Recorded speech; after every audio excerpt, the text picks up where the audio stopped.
할렐루야. 한 주 동안 평안하셨습니까? 예, 이제 5월 가정의 달이기도 하고요. 5월은 만물이 소생하고 또 꽃이 피는 그런 멋진 계절인 것 같습니다. 여러분들은 이번 주 동안에 꽃 많이 보셨나요? 예, 푸르름. 저도 이번 주에 어르신들하고 같이 좋은 그 꽃이 펴 있는, 꽃은 별로 없었어요. 근데 이제 풀이, 초록이 아주 풍성한 곳에 가서 잠깐 이렇게 쉴 시간이 있었는데 너무 좋았습니다. 이 5월 달은 정말 그런 면에서 참 행복하고 좋은 달인 것 같아요. 5월 달은 특별함이 참 많이 있습니다. 만물이 파릇파릇, 되게 변화가 많이 찾아오잖아요. 저희 집에도 이 화분이 있어요. 난초가 있는데 작년부터 계속 하나도 안 바뀌어요. 그리고 가끔 이파리가 좀 말라가면서 너무 안타깝고 자라지도 않고 뭔 난초가 이렇게 맨날 그대로지? 했는데요. 5월 달이 되니까요. 새순이 나더라고요. 예, 참 신기하죠? 살아있고 그 새순이 나는 걸 보면서 참 행복했던 시간이었습니다. 또 5월은 가정의 달입니다. 그렇죠? 가정의 소중함을 이번 달에 참 많이 생각하게 되는 것 같고요. 또 느끼는 것 같습니다. 저는 5월 달은 가정의 달이기도 하지만 가정에서 함께 누리는 이 기쁨이 또 교회 안에도 있는 것 같아요. 그래서 5월 되면은 교회에서 여러 가지 행사들이 있죠. 체육대회도 있고 야유회도 있고 또 하나님께서 주신 이런 자연을 또 함께 찬양하는 그러한 행사들이 많이 있습니다. 또 봄 대신방도 이렇게 봄이 되면 하잖아요. 신방을 하면서 성도님들 가정을 보면서 또 이 교회 중심이라는 게 무엇이고 이것이 또 얼마나 중요한가를 다시 한번 생각하게 되는 때인 것 같습니다. 여러분, 교회를 생각하시면 어떤 생각이 나십니까? 우리의 삶 속에서 정말 교회는 우리의 삶의 중심이 되고 있습니까? 여러분들의 삶에서 정말 교회는 얼마만큼 중심이 되고 계십니까? 우리는 교회라는 이 거룩한 공동체 안에서 또 말씀과 신앙 안에서 우리의 삶에 이 진리가 우리를 이끌어가고 우리에게 귀한 생명을 베풀어 주는 것을 우리는 경험하게 돼요. 하지만 늘 그런 건 아닌 것 같아요.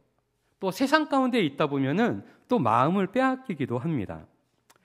그럼에도 불구하고 믿는 성도님들은요, 참 이 교회의 중심으로 사는 것 같아요. 교회가 가깝든지 멀든지 간에 우리의 마음 중심은 이 교회에 있고 또 교회 안에서 안식과 평안을 얻고 또 교회를 통해서 소망과 또 빛을 얻지 않습니까? 교회를 생각할 때요, 여러분들은 교회는 무엇이라고 생각하세요? 예수님의 몸된 점점점. 네, 교회는 우리가 흔히 이렇게들 많이 말을 합니다. 교회는요, 예수 그리스도를 믿는 성도들의 모임. 그러니까 예수님을 믿는 성도가 교회다. 이제 이렇게 얘기를 해요. 저도 예전에는 교회 하면 뭐가 생각났냐면요, 간판이 생각났고 십자가가 생각났습니다. 그래서 교회 건물이 1차적으로 교회라는 생각을 많이 했거든요. 근데 어느 순간인가 교회는 성도님을 교회라고 하는구나. 그리고 믿는 성도들이 이렇게 거룩한 공동체를 이루면서 교회를 이루어가는구나. 이제 그것이 이제 믿음이 되었고 소망이 되었어요. 그런데 제가 교회 중심이라고 얘기할 때는 오늘 함께 생각하고 싶은 것은요, 사실은 그리스도를 믿는 성도들의 모임이 교회이기도 하지만 그 교회 안에 우리가 또 교회로 마주하는 중요한 이 요소가 있어요. 뭐냐면요, 공간적인 교회의 모습도 있습니다. 그러니까 우리가 함께 모여서 예배를 드리는 이 공간도 있죠. 성도님 두세 사람이 모인 곳에 성령님이 함께 하시는 교회가 있습니다. 이 또한 공간 안에서 우리가 모여진다라는 거예요. 그러니까 교회가요, 단순하게 성도님 한 분 한 분도 교회가 될 수 있지만 더 중요한 교회는 무엇이냐면 우리가 두세 사람이 모여서 거룩한 예수 그리스도의 이름으로 하나 되어지는 교회 공동체가 교회라는 것입니다. 교회는요, 우리가 어디에서도 교회라고 할 수가 있어요. 성도님이 계시는 곳이 교회가 되니까. 그죠? 그래서 어디를 가나 기도할 수 있다. 맞습니까? 틀립니까? 맞습니다. 어디 가나 예배 드릴 수 있다. 맞습니까? 틀립니까? 또 맞죠? 근데 제가 학교 다닐 때 경험했던 얘기를 하나 드려볼게요. 한창 때 이제 대학교 다니면서 동아리 모임에서 선교라는 곳을 가봤어요. 근데 저도 처음 갔던 선교였는데 선교를 나갔는데 힌두교 성전을 갔습니다. 그리고 거기에서 기도할 시간이 있었어요. 그러니까 요즘으로 따지면 절에 간 거예요. 우리나라에 절에 갔는데 절에 가서 아무도 모르게 눈 감고 기도를 했어요. 그렇게 눈 감고 기도만 한 게 아니라 함께 모여서 예배에 준하는 기도를 함께 막 했다라는 얘기예요. 어디서 했냐면 힌두교 성전에서. 네. 그러니까 이게 쉬운 일 아니었어요. 왜냐면요. 그때 저희가 그 나라를 가기 바로 2주 전에 무슨 사고가 있었냐면 저희가 갔던 12명이 그곳을 갔는데 저희가 갔던 그 힌두 성전에서 미국에서 단기 선교로 갔던 선교사님들, 그러니까 저희 같은 대학생들 2명이 맞아서 죽었습니다. 순교한 장소예요. 그러면 이제 안 가면 좋잖아요. 근데 거기 가야 되겠다는 거예요. 믿음이 좋으신 전도사님 형님이 계셔가지고 알았다고 이제 쫓아갔는데 함께 이제 이렇게 모여가지고 이제 외부인들은 성전 안에 못 들어가요. 근데 저희는 성전까지 들어간 거예요. 그러니까 여러분들 성전 안에 되게 신성하게 여기는 거 아시잖아요. 그곳에 들어가서 저는 카메라를 들고 막 사진을 못 찍게 하니까 카메라를 막 이렇게 대각선으로 하면서 이제 안에를 이렇게 찍고 있었어요. 그리고 잠깐 기도를 하고 있었는데 갑자기 옆에서 저를 막 흔드는 거예요. 야, 재준아, 야, 빨리빨리 눈 떠. 빨리 나가야 돼. 막 이러는 거예요. 그래서 기도하다 말고 왜요? 아직 기도 안 끝났는데 이제 이렇게 하고 쳐다봤는데요. 깜짝 놀랐습니다. 저 12명이 이렇게 이제 둥그렇게 이렇게 서서 아무 말도 안 하고 기도하고 있었단 말이에요. 근데 우리 12명 주변에 사람들이 힌두교인들이 쫙 둘러선 거예요. 이렇게. 그러고 입구가 저쪽에 보여요. 구멍이 뚫려 있어요. 근데 더 심각한 건 뭐냐면 제 등 뒤로 한 300명 가까이 되는 사람들이 쫙 몰려오고 있었어요. 그리고 우리 주변에 사람들이 이렇게 있었다 그랬죠. 그 뒤로 또 층을 하나 만들어가지고 저희를 감싸고 있었어요.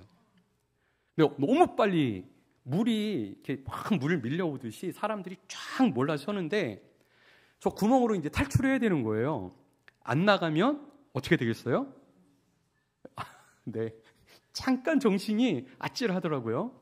근데 정말 함께 손잡고 뛰쳐나갔습니다. 거기를 탈출했어요. 그러면서 생명을 건졌던 적이 있었습니다. 여러분, 사실은 우리는 아무 데서나 기도할 수 있어요. 아무 데서나 예배할 수 있습니다. 사실 누가 말리지 않습니다. 그런데요, 할 수는 있지만 어때요? 여러분, 쉽지는 않습니다. 우리가 아무 데서나 기도하려고 할 때 좋아하지 않는 사람들이 있어요. 우리가 아무 데서나 예배 드리려고 할 때 그것을 좋게 생각하지 않고 불편하게 생각하고 예배를 안 드렸으면 하는 사람들이 있어요. 뭐 그 사람들을 무시하고 우리가 기도할 수도 있겠고 그분들을 무시하고 예배 드릴 수도 있겠죠. 근데 여러분, 그렇게 무시하고 하는 것이 쉬운 일입니까? 어려운 일입니까? 어려운 일이에요. 이 말씀을 드리고 싶은 거예요. 우리가 예배 드릴 수 있는 공간, 기도할 수 있는 공간, 여러분 감사할 수 있어야 돼요. 특별한 공간이에요. 그리고 이렇게 우리가 함께 주님 앞에 예배드리고 기도하는 이곳에서 우리는 거룩하게 구별하고요, 또 감사하고요, 주님과의 아름다운 교제를 이어갈 수 있기 때문입니다. 물론 우리가 개인적으로 각자의 공간에서도 거룩한 공간을 만들어갈 수 있습니다. 근데 두세 사람이 모여서 우리가 함께하는 이곳을 소중히 여기는 것은 성도의 마땅한 자세라는 것이에요. 여러분, 구약에서 최근에 제가 이제 성경 공부를 했단 말이에요. 되게 저는 재밌었어요. 같이 하시는 분들은 어려웠을지 모르지만 오경 산책 이런 거를 했어요. 거기에서 출애굽기, 레위기에 성막에 대해서 막 나옵니다. 근데 여러분, 성막, 회막이죠. 이 성막에 대해서 하나님께서 뭐라고 말씀하셨을 것 같아요? 성막이 중요할 것 같아요? 안 중요할 것 같아요? 되게 중요합니다. 출애굽기가요 40장으로 되어 있는데요 20장이 성막에 대한 내용이에요. 반이나. 되게 양 많죠. 그리고 그 성막에서 어떠한 제사를 드려야 되는지 되게 자세하게 기록하고 있는 게 레위기예요. 그러니까 성막이라는 것에 대해서 하나님께서 이스라엘 백성들을 애굽에서 건져내가지고 시내산에 데리고 와서 말씀하셨는데요. 성막이 어떻다? 되게 중요하다. 하나님 앞에 거룩하게 구별되어 있는 그 장소가 어떻다? 되게 중요한 장소다. 거룩한 장소다. 하나님께서 기뻐 받으시는 장소고 하나님께서 함께 하시는 장소고 하나님의 거룩함이 임하기 때문에 세상으로부터 거룩하게 구별되어지는 특별한 장소가 되도록 회막과 성막을 주님께서 구별해 놓으시고 하나님 백성들에게 그것을 알게 해주셨어요. 아주 특별하다라는 것이죠. 여러분, 근데 이것을 우리가 소홀히 여기면 될까요? 안 된다는 것이에요. 중요한 것은 여러분 예배당 장소, 그러니까 교회도 중요하죠. 우리가 성도가 교회라는 건 너무너무 중요한 것입니다. 근데 교회의 중요한 만큼이나 우리가 모여서 함께하는 이 공간, 하나님께서 함께 하시는 이 예배당에 대해서도 우리가 신앙 안에서 바르게 서 있지 않으면 교회에 대해서도 무너질 수 있어요. 우리가 교회를 소중하게 여기고 자신이 교회인 것을 알고 하나님께서 머무르시는 성전인 것을 알 때 우리가 하나님의 교회를 거룩하게 여긴단 말이에요. 그리고 그걸 소중하게 여기죠. 여러분, 우리가 함께 모여서 예배드리는 이것도 소중한 곳이에요. 제사를 드리고 기도하고 했던 구약의 성막이 중요했습니다. 신약에서는요, 교회는 중요하지 않았습니까? 신약의 교회도 모이는 그곳이 중요했어요. 성도들이 어디서 모이든지 간에 성도들이 있는 곳은 교회가 되었고 그것은 중요했다라는 것입니다. 교회라는 곳은 예배당은 말씀을 듣고 예배를 드리고 거룩하게 구별되어지는 장소로 그 역할을 감당했다라는 거죠. 그래서 성경에서는요, 수없이 강조를 합니다. 구약에서는 좀 세게 얘기하죠. 뭐라고 얘기합니까? 이 성전을 더럽히거나 막 이러면 어떻게 해요? 돌아가십니다. 네, 돌로 아프게 막 때려서 피가 나서 돌아가실 때까지 돌로 맞아야 돼요. 그러니까 그렇다고 지금 우리가 이렇게 돌을 들고 때리면 될까요? 지금은 안 되십니다. 지금은 안 돼요. 그렇지만 자, 예수님은 돌로 치라고 하지는 않으시지만 그러나 예배당도 그만큼 중요한 것이에요. 우리가 함께 소중하게 여길 수 있어야 합니다. 하나님의 집, 이 예배당을 통해서 함께 주님께 영광을 돌리는 것은 신앙 여정에 있어서도 좀 중요하게 여겨졌던 부분인 것 같아요. 건물이 중요한 것이 아니라 건물보다 더 중요한 것은 우리가 함께 예배드리고 있을 때 주님의 영광이 함께 머물고 그것을 또 거룩하게 지켜나가는 성도의 모습이 참된 교회의 모습이 되기 때문입니다. 오늘 함께 보신 본문의 말씀은요, 나단 선지자가 다윗에게 전해주는 말이었어요.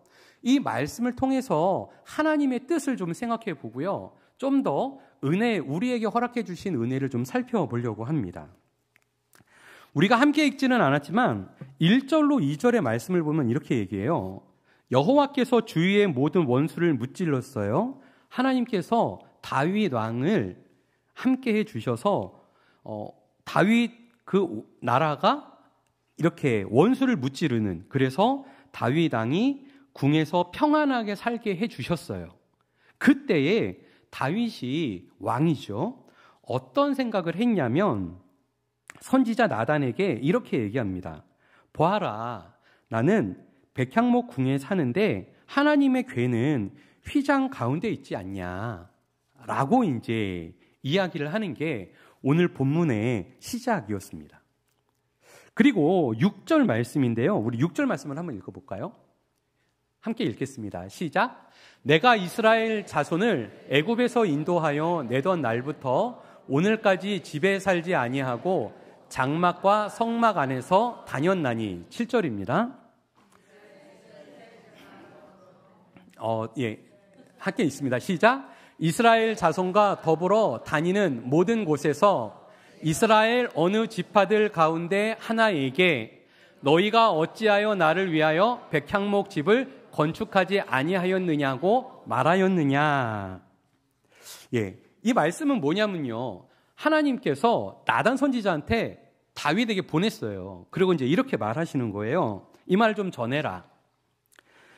하나님께서 어디에 거주하셨냐면 하나님은 집에서 거주하시는 분이 아니었어요.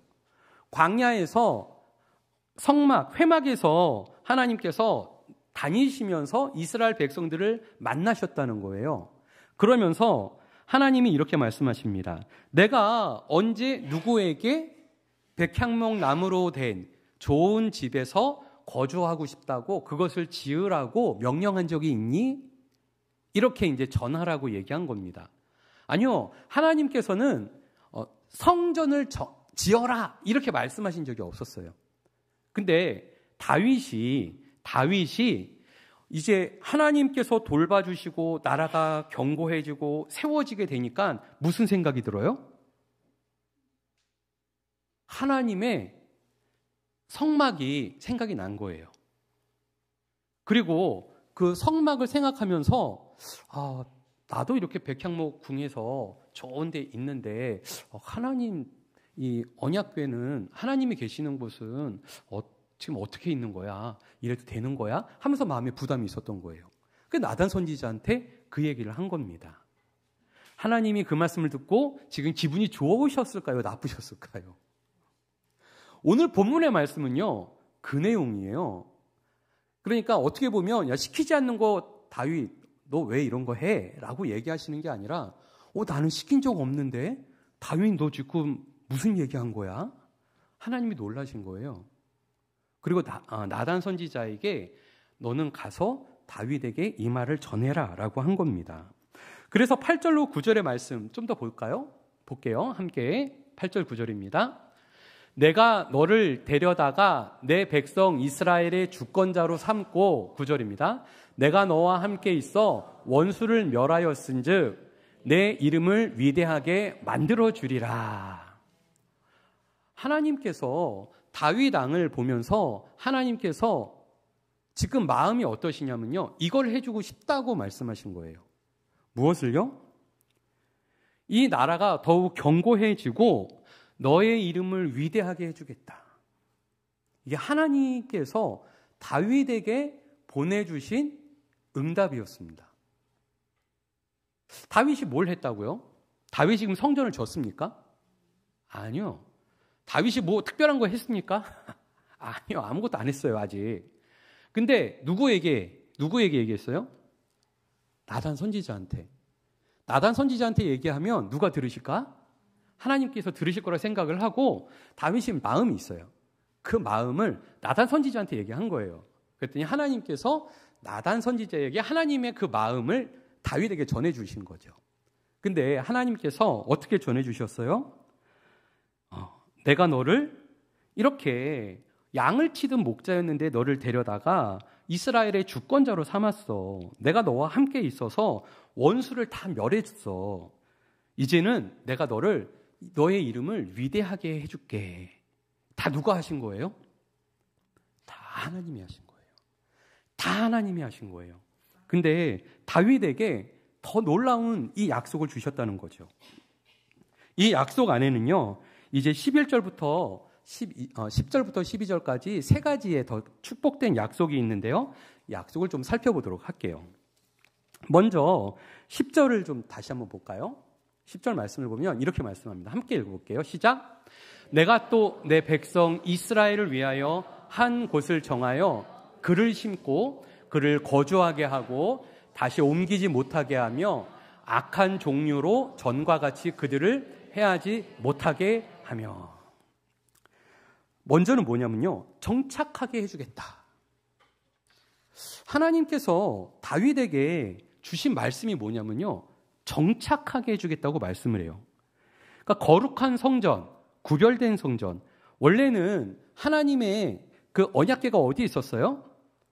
성막에 있었어요. 휘장 안에 성막에 있었어요. 성막은 텐트예요. 그러니까 여기저기 돌아다닐 수 있는 텐트예요.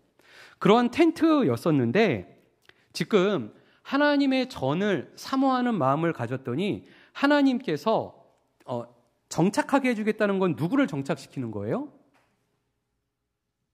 하나님이, 맞아요, 이스라엘, 다윗과 그 왕조와 이스라엘을 정착하게 해주겠다라는 거예요. 이게 하나님의 복이었습니다. 백성들을 위해서 한 곳을 정해서 정착하게 하겠다. 이를 통해서 이룬 것이 뭐예요? 심어지는 거예요. 정착하면 심겨지죠. 거주하게 되고요. 그래서 옮김 당하질 않아요. 그래서 뿌리를 내릴 수가 있어요. 뿌리를 내리면 어떻게 되죠? 싹이 나고 가지를 뻗고 꽃이 피고 열매를 맺게 됩니다. 해를 받지 않도록 지키고 보호하시겠다라고 주님이 말합니다. 이것이 하나님께서 다윗에게 주셨던 정착의 축복이었습니다. 두 번째는요, 11절입니다. 한번 읽어볼까요? 11절 시작. 전에 내가 사사에게 명령하여 내 백성 이스라엘을 다스리던 때와 같이 아니하게 하고 너를 모든 원수에게서 벗어나 편히 쉬게 하리라. 넘기지 마세요. 네. 자, 뭐라고 합니까? 사사에게 명령했어요. 구약의 사사기에서 명령했어요. 어떻게 했을까요? 사사기에서 어려움을 당해요. 외부에서 침략을 당해요. 그러면 이스라엘 백성들은 고통을 당했어요. 그랬는데 이제는 어떻게 해주시겠다고 해요? 그때같이 아니하겠다고 말씀해요. 사사들이 통치하던 때랑 같지 않게 해주겠다. 그럼 어떻게 해주시겠다는 걸까요? 그게 이제 너를 모든 원수에게서 벗어나게 하겠다, 편히 쉬게 하겠다. 이 두 번째는 뭐냐면요, 편히 쉬게 해주시겠다는 거예요. 안정적으로 보호받으면서 편안하게, 그러니까 안녕을 획득할 수 있도록 주님께서 함께 해주시는 거죠. 참된 평안과 힘을 얻게 해주겠다라고 말씀합니다. 세 번째는 11절로 12절 뒷부분인데요. 함께 읽어볼게요. 시작. 여호와가 또 내게 이르노니 여호와가 너를 위하여 집을 짓고 계속 내 수완이 차서 내 조상들과 함께 누울 때에 내가 네 몸에서 날 내 씨를 내 뒤에 세워 그의 나라를 견고하게 하리라. 아멘. 세 번째는 하나님께서 뭐라고 말씀하시냐면 여호와께서 너를 위해 집을 지어주시겠다. 자, 지금 누가 뭘 하고 싶어 했어요? 다윗이 하나님의 집을 짓고 싶어 했어요. 근데 하나님께서는 뭐라고 말씀하세요? 여호와께서 집을 지어주시겠다라고 말씀하세요. 집을 짓는 거는요, 여러분 집 지어 보셨습니까? 쉬운 거 아닙니다. 그죠? 예. 그냥 뭐 집 있고 땅 있고 돈 있고 하면 다 지어지겠지. 예. 저는 집 짓다가요, 집에 어려움을 겪는 분을 본 적 있어요. 결국은 스스로 목숨을 끊는 분도 봤어요. 예. 집 잘못 지으면 어려움을 겪습니다. 근데요, 하나님께서 이 어려운 일을 함께 해주시면 어떻게 돼요? 하나님이 함께 해주시면 더 잘 되고 형통한 은혜가 있는 거예요.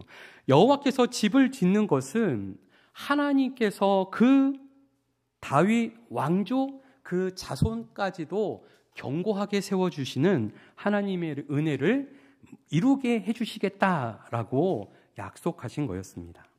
이제 말씀을 맺으려고 해요. 집을 세우는 자, 주님께서, 그죠? 정착하게 하시고요. 뿌리를 내려서 성장하게 하시고요. 또 주님께서 함께 해주셔서 영광 안에 머물도록, 영원한 영광 안에 머물도록 해주십니다. 이것이 주님께서 함께 해주시는 은혜입니다. 주님은 어디든 함께 계셔요. 맞습니다. 그러나 우리에게 허락하신 그 곳에서 주님께서는 거룩한 구별을 이루어 가시는 부분이 분명히 있어요. 우리가 그것을 소중히 여기고 거룩하게 여기고 그것을 거룩하게 지킬 때, 그럴 때에 주님의 영광이 우리 안에 온전한 열매를 맺게 됩니다. 여러분들의 삶 속에 거룩한 열매는 어떻게 맺어집니까? 하나님의 거룩한 성전 없이, 하나님의 말씀 없이, 예수 그리스도의 역사 없이 여러분들은 거룩한 열매를 맺으실 수 있나요? 예수 그리스도를 믿는다는 것은 그리스도 안에서 하나님의 거룩함과 영원한 은혜를 입는 자들이에요. 그래서 거룩한 성전이 되어지는 자들입니다. 그렇게 우리는 거룩한 성전을 사모할 수 있어야 합니다. 주님과 함께 우리가 집을 세워나가는 일에 함께 할 수 있기를 바랍니다. 주님의 은혜 안에서 우리의 삶에 거룩한 이정표가 있어야 돼요. 정착하게 되고요. 영광의 자리에서 인도함을 받고요. 더 나아가 우리가 좋은 열매를 맺고요. 그래서 우리의 삶 속에서 선한 결실을 맺고 우리 때에 끝나는 것이 아니라 여러분, 우리가 견고해지면 어떻게 되어집니까? 주님이 우리를 견고하게 해주시면 우리의 다음 때까지도 주님께서 그곳에서 안정을 찾고 은혜를 입게 해주신다고 약속의 말씀을 하십니다. 저와 여러분들이 또한 믿음과 신앙 안에서 주님의 나라를 바라볼 수 있기 바랍니다. 주님께서 베풀어 주시는 이 은혜를 우리의 삶 속에서 성취하며 이루는 저희 모두가 되어지기를 예수님의 이름으로 축복합니다.